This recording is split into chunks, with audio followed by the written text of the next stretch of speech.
Sarah, they finally got a new Before Watchmen.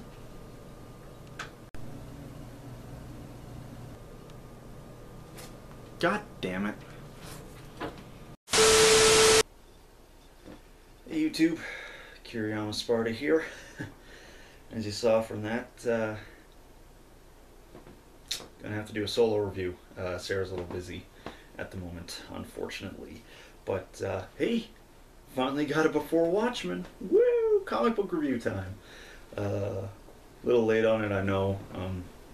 We were gonna do it on Wednesday, but Sarah got busy, so blah blah blah. Point is, new Before Watchmen, and it's Moloch. Moloch #1. I'm guessing this is probably why there was a delay with the Before Watchmen's, was because this wasn't announced with the other ones. This was kind of thrown in while they were going through it, so I'm not too sure. But yeah, went through it. It was a really interesting story. I really dug it. Really liked it. If you want the short review, I thought it was a neat idea, kind of like with the Minutemen, how you don't really find out that much about them. But then, of course, with the Before Watchmen's, you get to see more of the Minutemen. The Minutemen issues are so good, so I was really looking forward to finding out more about Moloch and his whole story. Because, you know, he plays a pretty big part in the comics, but you don't really know much about him. So, other than he used to be a villain called Moloch the Magnificent or something like that. Something like that. So, yeah. Let's get right to the review. Just feels weird being on my own. I don't know. Anyway, so the comic book starts off with Moloch actually, it looks like he's in jail and he's trying to confess his sins. Basically accounting for everything he's done as a villain. And then we get a flashback to the day he was born. And I know they had it in the movie where he had his pointy ears, and in the comic book too, but here they show it as it was a birth defect. Looks like he was born into a normal Christian family, and they weren't big fans of that at all. It goes to him going to school, of course, being the way he looks, not treated very well. Let's see if we can get a good shot here. Yeah, as you can see, he had the best childhood.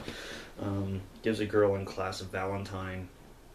That doesn't go well. She kind of rips it up and she actually beats the crap out of him. So of course, he starts wearing he's got one of those kind of old-timey hats that he tucks his ears into, kind of blend in, and that's where he sees Fantastico the Magician, and that's where he gets really into magic. He starts following that. He really likes it, and he likes the fact that magicians always have the stage girl, you know, a girl with him, and that seems to be a main motivator of his. He starts learning magic tricks, shows some of the kids in school. They're actually pretty cool about it, and the girl that rejected his advances before with the Valentine is suddenly into it. You know, he's even doing like the disappearing lady act. You know, he puts them in a box and, where'd she go, you know, that kind of thing. So she's really leading him on, like being very provocative, and he eventually finds out that she was kind of just planning to embarrass him in front of everybody. Of course, you know, the way kids are. And to get revenge on her, and there was a gentleman that they were both going to embarrass him and start showing them having sex, which was kind of weird because, I don't know, Moloch looks pretty young at this point, so I don't know if this is like end of elementary school or beginning of high school. It's kind of weird. It's pretty cool though. He sees the gentleman that was going to embarrass him walking down the street, and he's like, you know, I'm having issues with my disappearing box trick. Can you check it out? Can you see if there's anything wrong with it? Gets him in the box, closes it up. He's like, can you see any light? Is there anything coming in? He's like, no, I don't see anything. He's like, good. Grabs a sharp stick and just stabs him to death in the box. It's pretty brutal. Get a nice shot there. Woo. And then he puts him in the girl's bed, the girl that was going to embarrass him. And I like this too. I like the line he puts, I heard through the grapevine that the incident unhinged her and she spent the next 10 years in an asylum. I guess it straightened both of us. Like that. And of course, at that point, he decides to leave town and start doing his own thing. He starts off trying to be a magician, and it's not really going too well. He's barely making enough money to keep a stagehand with him. He's like got a new girl every night. She always quits like right after they're done the act. So he has like no money to afford for himself and her, or every single different woman he's getting. So eventually he realizes that he could start using his magic to help him be a criminal, like rob banks and stuff. And then he starts his own little mafia bad guy group. It's actually kind of neat. Kind of reminded me of Goodfellas. He's explaining how easy it is to get like secondhand criminals to be your thugs, and he starts getting into the opium market. Owning opium dens, I think is what they're called. And then just kind of goes through that, and then eventually get to his first get together with the Minutemen, which I kind of liked. And then he starts explaining how they kind of go through their whole thing with, you know how criminals are. They always bust out of jail. They always do something bad. The good guys come and get them arrested again. Sometimes he's able to avoid them for a couple months, but eventually always goes back to jail. I like that they start going through everything. And of course, at this point, since he's got so much money, since he's gotten so much notoriety, he actually does have women he can sleep with now and everything like that. But it's not helping him. He's just become an alcoholic. I think he's taking the opium at some point, they were saying.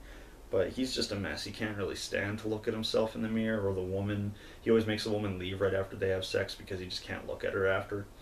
And then you find out a little bit here that one of them actually got pregnant and had an abortion and didn't tell him, and he's just done. I like that he said, he's like, so I heard it, and I heard it again and again and again. It's just really him trying to, like, he just does not care. And I like that. That's really cool. And then, of course, it eventually leads to his first encounter with Dr. Manhattan. And Dr. Manhattan, being how he is, he's like, I've already seen us talking in the alleyway outside, and I've already seen you behind bars. You're going to jail. Moloch doesn't really have much of an option at that point. So he goes to jail, kind of finds faith in God. Finds faith in God again. And he eventually gets released, and the comic ends right there with, of all people, Ozymandias just waiting for him, saying, hey, willing to give you a second chance. There's just something funny about Ozymandias, like, leaning against a car in his normal attire. I don't know. It made me chuckle a bit. But, that's all we got for Moloch #1. But I really like it. I'm different in the sense that, like, with comic book villains and everything, I'm generally a lot more sympathetic towards them. There's generally a reason why they became the way they are. Unless in the Joker's case, which he's just crazy. But yeah, I actually kind of felt bad for Moloch in this one. Like, the kids are really cruel, and he had a really shitty upbringing. Granted, he goes to that, but I really liked it. This is only a 2-issue. This is the only one that's getting a 2-issue. Which is okay, because with the first one here, they said so much. I gave you a very quick synopsis of it, but definitely pick it up. It's worth checking out. And I'm just really happy that there's comic books again.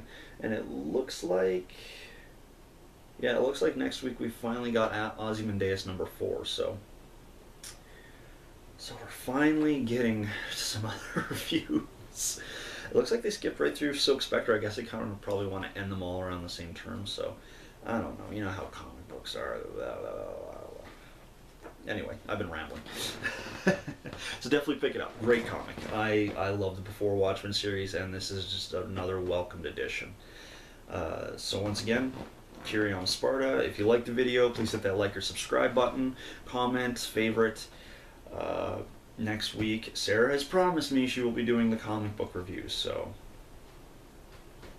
now that I've told you guys, if she backs down, she's betrayed us all. Just betrayal. Yeah. See you guys next week.